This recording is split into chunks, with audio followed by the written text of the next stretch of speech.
Bax, nə deyir? Allahın 100 rəhməti vardır, Peyğəmbərimiz buyurur.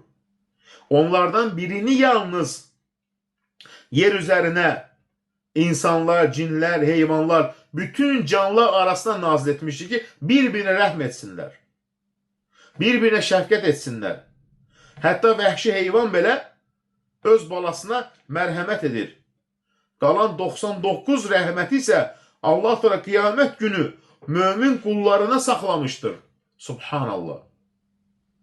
Gör, qiyamət günü səni Allahın hansı rəhməti gözləyir?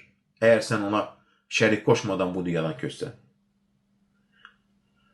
Deyir ki, əgər bir tək bir rəhmət belə qəlblərimizdə bu qədər heyrət doğurursa, bəs qiyamət günü qulları gözləyən o 99 rəhmət necə olacaq?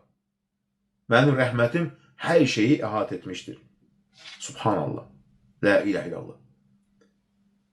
Allah salih qullarına qarşı mərhəmətlidir. Yetər ki, tövbə et, bağışlanma dilə.